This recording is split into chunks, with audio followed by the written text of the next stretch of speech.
स्वामी समर्थ मैत्रिणींनो.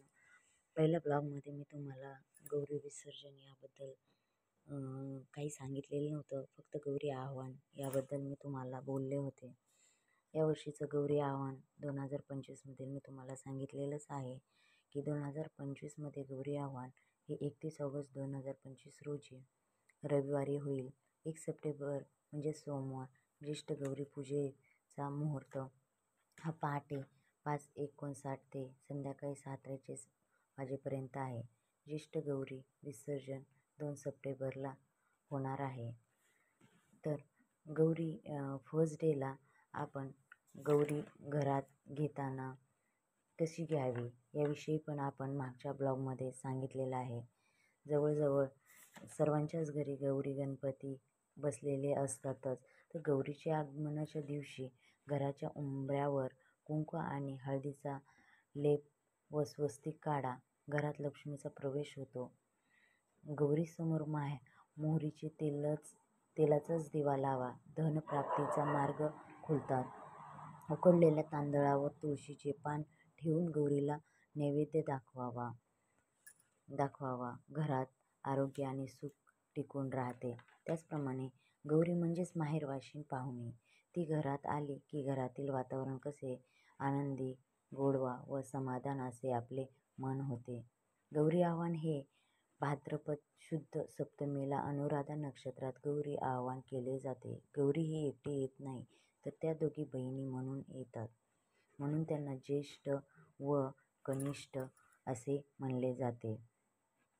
तर गौरी म्हणजेच पार्वतीचं दुसरं रूप. त्यामुळे गणपती हा गौरीचाच म्हणजेच पार्वतीचा पुत्र. त्यानुसार गौरी ही गणपतीची आई आहे.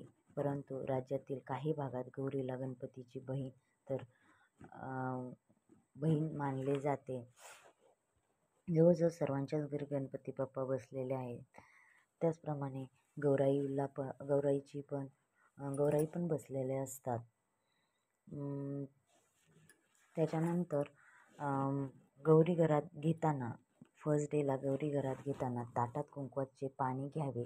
घरातील एका सुवासिनी कुंकवाचे हात तुळशीपासून ते घरात गौरी जिथे बसल्या जातात तिथपर्यंत उमटवले जातात. गौरी घरात घेताना काय म्हटले जाते? एक जण म्हणते गौरी आल्या कशाच्या पावली, मग दुसरी म्हणते धनधान्याच्या पावली, पुन्हा एक जण म्हणते गौरी आल्या कशाच्या पावली, मग दुसरी उत्तर देते धनसंपदा, सुख समृद्धी, हळदी कुंकवाच्या, सौभाग्याच्या, सोन्या नाण्याच्या पावली, गुराढोराच्या पायी, पाऊस पाणी असे अनेक प्रकारे आपण यावेळी बोलू जातो. कारण गौरी येताना शुभता घेऊन येतात. त्या भरभराटी, धनसंपदा, सुख शांती बरोबर घेऊन येतात. तर पहिल्या दिवशी जे आपण त्यांना नैवेद्य दाखवतो, पहिल्या दिवशी बऱ्याच ठिकाणी वेगवेगळ्या प्रकारचा नैवेद्य दाखवला जातो. तर आपण त्यांना पहिल्या दिवशी खिचडीचा नैवेद्य दाखवतो आगमन झाल्यानंतर. नंतर दुसरा दिवशी आपण महापूजा म्हणजेच गोडाधोडाचं पुरणपोळीचा हा स्वयंपाक आपण स्पेशल महालक्ष्मींसाठी करतो व केळीच्या पानामध्ये त्यांना आपण नैवेद्य वाढतो. तर दुसऱ्या दिवशी सकाळी हे काही ठिकाणी वेगवेगळ्या ठिकाणी वेगळं बनवतात. तर आम्ही त्यांना सकाळी दही व धपाटे बनवतो व रात्रीच्या जेवणासाठी त्यांना पुरणपोळीचा स्वयंपाक केला जातो व मोठी महाआरती म्हणली जाते. तिन्ही दिवशी महाआरती बोलली जाते व त्यांना जेवण वगैरे झाल्यानंतर पारंपरिक पद्धतीने त्यांच्या हातामध्ये पान दिले जाते. फुलांचा गजरा लावला जातो व दुसऱ्या दिवशीच विसर्जनासाठीची आदल्या दिवशीची तयारीच म्हणजेच दोरे घेतले जातात. प्रत्येक ठिकाणी वेगवेगळ्या प्रकारचे दोरे घेतले जातात. काही ठिकाणी 21, 16, 5 व 9 असे दोरे घेतले जातात व ते रात्री त्यांच्या डोक्यावर व पायाजवळ असे ते दोरे ठेवले जातात. 21चे 1 असा केला जातो, 9चे 5, 5चे 5 अशा वेगवेगळ्या प्रकारे ते दोरे हळदी कुंकवामध्ये मिक्स करून ते दोरे रात्री त्यांच्यासमोर ठेवतात दुसऱ्या दिवशी. व तिसऱ्या दिवशी विसर्जन असते म्हणून एका वाटीमध्ये हळद व कुंकू ठेवून ते विसर्जन असतं त्या दिवशी आपण ते पाहत असतो. तर 2025मध्ये गौरी आव्हान 31 ऑगस्ट 2025 रोजी रविवारी होईल. तसेच शुभ मुहूर्त हा पहाटे 5:59 ते संध्याकाळी 6:43 वाजेपर्यंत आहे. ज्येष्ठ गौरी विसर्जन हे 2 सप्टेंबरलाच संध्याकाळी 9 वाजता विसर्जनाचा टायमिंग आहे. गौराई माहेर वाशिन म्हणून आलेले असताना अनुराधा नक्षत्रावरच आपल्या घरात आगमन होते व ज्येष्ठ नक्षत्रावर महाआरती व महापूजा केली जाते व तिसऱ्या दिवशी मूळ नक्षत्रावरच विसर्जन केले जाते. म्हणजे हा सण 3 दिवसाचा असतो. पहिला दिवस आगमन व दुसऱ्या दिवशी महापूजा व तिसऱ्या दिवशी दोऱ्यांच्या गाठी बांधून विसर्जन केले जाते. आपण आपल्या गौरीचे आगमन जसे थाटामाटात करतो त्याचप्रमाणे गौराई आपल्या सासरी जात असताना पण थाटामाटात मान सन्मान करूनच त्यांचा निरोप घ्यावा. तर निरोप देताना दोरे वगैरे घेतले जातात. सकाळी त्यांना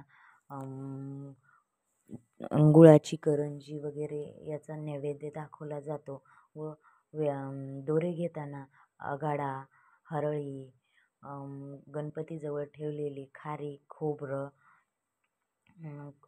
खोबरं, फूल,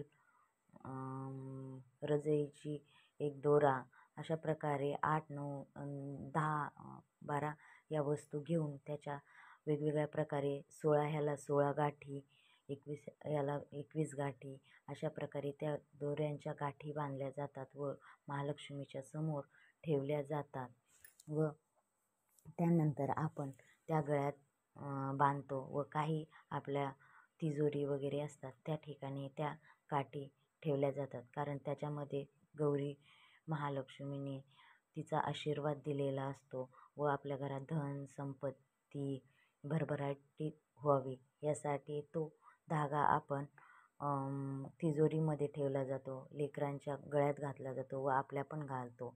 काही ठिकाणी किती दिवस ठेवतात ते माहीत नाही, पण आमच्या इथे दसऱ्यापर्यंत हा दोरा गळ्यामध्ये ठेवला जातो. त्यानंतर तिन्ही दिवसाचा पानाचा विडा त्यांच्या हातामध्ये दिला जातो. नंतर गौराईची ओटी भरायची आहे. ज्याप्रमाणे आपण आगमनाच्या वेळी एवढी तयारी केलेली असते त्याचप्रमाणे जाताना त्यांचे चेहरे थोडे असे सुकलेले असतात. तरी आपण विसर्जन हे थाटामाटातच केले पाहिजे. तर विसर्जनाच्या वेळी न चुकता दोघींना 2 साड्या व ओंटी ही तांदळाचीच ठेवायला हवी. न चुकता ओंटी व एक साडी पीस असे दोन्ही प्रकारे त्यांना ठेवून त्या साड्यांनंतर आपण आशीर्वाद म्हणून त्या साड्या आपण वापराव्या. या प्रकारे आपण त्यांचं विसर्जन हे केले जातात व आपली काही इच्छा असेल तर ती महालक्ष्मीच्या पुढे ठेवावी, ती नक्की पूर्ण होते. श्री स्वामी समर्थ.